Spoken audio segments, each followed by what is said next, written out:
Oman জুড়ে গত ২৪ ঘন্টায় ভয়াবহ গরম এবং প্রচণ্ড বায়ুঝড়ের কারণে জনজীবনে চরম দুর্ভোগ নেমে এসেছে। একাধিক অঞ্চলে তাপমাত্রা ছাড়িয়ে গেছে ৪৫ ডিগ্রি সেলসিয়াস। এর মধ্যে উত্তর পূর্বাঞ্চলীয় শহর কুরাইয়াত সর্বোচ্চ ৪৮.৬ ডিগ্রি সেলসিয়াস তাপমাত্রা রেকর্ড করে, যা চলতি বছরের এখনো পর্যন্ত সর্বোচ্চ।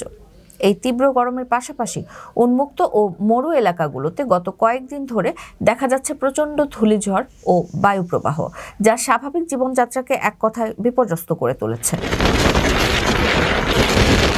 ওমানের আবহাওয়া বিভাগের তথ্য অনুযায়ী গত একদিনে আল আশখারাতে তাপমাত্রা ৪৭.২ ডিগ্রি, সুরে ৪৬.৪ ডিগ্রি এবং আল ওয়াবিতে ৪৫.৬ ডিগ্রি রেকর্ড করা হয়েছে। এছাড়া ইবরা, খাসাব এবং আরও কয়েকটি অঞ্চলে তাপমাত্রা ৪৫ ডিগ্রি ছাড়িয়ে গেছে। আবহাওয়া অধিদপ্তর সতর্ক করে জানিয়েছে, আগামী দিনগুলোতেও একই ধরনের গরম ও বায়ুঝড় অব্যাহত থাকবে। বিশেষ করে দুপুরের পর থেকে বিকেলের দিকে মরু এলাকায় বায়ুর গতি আরও তীব্র হতে পারে। বাসিন্দাদেরকে অপ্রয়োজনে বাইরে না যাওয়ার পরামর্শ দেওয়া হয়েছে।